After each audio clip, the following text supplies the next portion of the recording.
దేవునికి స్తోత్రం. ఏదైనా సర్వాధికారైన దేవాదేవుడైన యెహోవా సమర్థవంతమైనటువంటి వాగ్దానం. ఇశ్రాయేలు మొర నిజముగా నా యొద్దకు చేరినది, ఐగుప్తీయులు వారిని పెట్టుచున్న హింసను చూచితిని. నిర్గమకాండం 3:9. ప్రియా సర్వాధికారైన దేవాదేవుని బిడ్డలారా, ప్రభువైన యేసుక్రీస్తు మహిమ కలిగిన నామమున మీ అందరికీ నా హృదయపూర్వకమైన శుభాభివందనాలు తెలియజేస్తున్నాను. దేవాదేవుని యొక్క కృప, కనికరము, ఆదరణ, సంరక్షణ మన మీద నిలిచి, ఆయన మన శ్రమలు చూసి మనకు జయమిచ్చి మనకు విజయం ఇవ్వటానికి సర్వశక్తిమంతుడుగా ఆయన నిలిచున్నాడు. ఆనాడు ధాన్యం తెచ్చుకుని నిమిత్తము ఐగుప్తునకు వెళ్ళిన ఇశ్రాయేలు లక్షల సంఖ్యలో విస్తరించారు. అయితే ఐగుప్తీయులు వారిని బానిసలుగా చేశారు. బందీగృహంలో ఉన్నవారిని బాధ పెడుచున్నట్లుగా బాధించారు. వారి మీద వెట్టివారిని నియమించి బహుగా హింసించారు.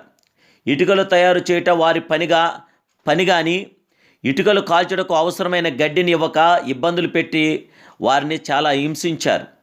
ప్రభు ఆ దానిని చూశాడు. దేవాదేవుని బిడ్డలారా, నేడును మన స్థితిగతులను చూస్తున్న గొప్ప దేవుడు, నేడు మన స్థితిగతులను ఎరిగిన మహిమాస్వరూపుడు, మన కుటుంబంలో హింసను ఎరిగిన గొప్ప దేవుడు, ఉద్యోగం చేసే స్థలంలో హింసను చూచున్న సర్వోన్నతుడు, నిశ్చయంగా మిమ్మల్ని విడిపించే గొప్ప దేవుడు. ఏ స్థలమందు మీరు తలగించుకుని నిలబడుతారో మీరు ఆ స్థలమందే మీ తలలు ఎత్తుకొని నిలిచెదరని ప్రభు సెలవిస్తున్నాడు. ప్రభు మిమ్మల్ని చూచున్నాడు గనక మీరు అధైర్యపడొద్దు. చెవులను కలుగు చేసినవాడు వినకుండునా, కంటిని నిర్మించినవాడు కానకుండునా. దేవాదేవుని బిడ్డలారా, మన దేవుడు చూచున్న దేవుడు, హింసలన్నీ చూస్తున్న దేవుడు, బాధలు చూస్తున్న దేవుడు, కన్నీటిని చూస్తున్న దేవుడు, మన ఇబ్బందులు చూస్తున్న దేవుడు. ఐగుప్తీయులు ఇశ్రాయేలును ఎప్పటి వరకు హింసించగలిగిరి? పస్కా గొర్రె పిల్ల రక్తము ఇశ్రాయేలు ఇంటి ద్వారబంధముల మీద రాయబడ వరకే. రక్తం పూయబడిన ఆ రాత్రి సంహార దూత బయలుదేరి వచ్చి ఐగుప్తు దేశమందలి తొలుచూలు యావత్తును హతమార్చెను. ఐగుప్తు అంతా రోదన ధ్వని వినబడ్డాది. ఇశ్రాయేలు విడిపించబడ్డారు. దేవాదేవుని బిడ్డలారా, దేవుడు విడిపించేవాడే. మన కష్టాల నుండి, బాధల నుండి విడిపించే గొప్ప దేవుడు.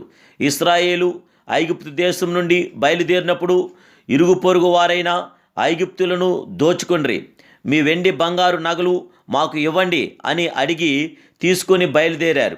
ఎంతకాలం నుండి కూలి ఇవ్వక అన్యాయంగా పని చేయించుకున్నారు గనక అలాగ జరిగింది. దేవుని బిడ్డలారా, ఎప్పుడైతే దేవుని కనుదృష్టి వారి మీద పడిందో అప్పుడే వారి హింసకు సమాప్తం కలిగిందని ప్రభుపేట మీకు తెలియజేస్తున్నాను.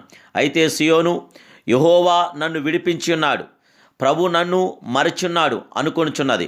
స్త్రీ తన గర్భం పుట్టిన బిడ్డను కరుణింపకుండా తన చంటి బిడ్డను మరుచునా, వారైనా మరుచుదురేమో కానీ నేను నిన్ను ఎన్నడును మరువను, నేను నిన్నెన్నడును విడువను అని మన ప్రియ ప్రభు అయిన దేవాదేవుడు వాగ్దానం చేస్తున్నాడు. దేవుని బిడ్డలారా, దేవుడు మనతో ఉన్నాడు. దిగులు పడకుండా, అధైర్యపడకుండా, మన యొక్క హింసలన్నీ చూస్తున్న దేవుడు, మన కష్టాలన్నీ చూస్తున్న దేవుడు, మన బాధలన్నీ చూస్తున్న దేవుడు. నిరీక్షణ కలిగి, విశ్వాసం కలిగి ఆ దేవాదేవుడితో చూసి మీరు ప్రార్థించడం మొదలుపెట్టండి. ప్రార్థనకు ప్రతిఫలం ఇచ్చి, బంధకాలన్నీ తెంచి, కట్టులనిప్పి, మనకు జయమిచ్చి విజయమిచ్చే విజయప్రదాత మన జయముగల దేవాదేవుడు గనక ఆయనకి మనస్ఫూర్తిగా మీరు విశ్వాసంతో ప్రార్థన చేయండి. ప్రార్థన.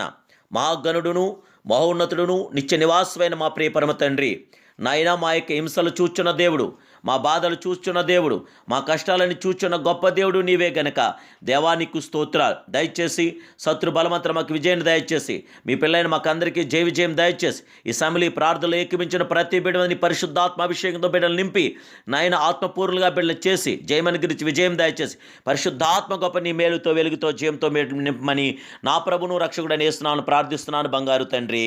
Amen, amen, amen. God bless you.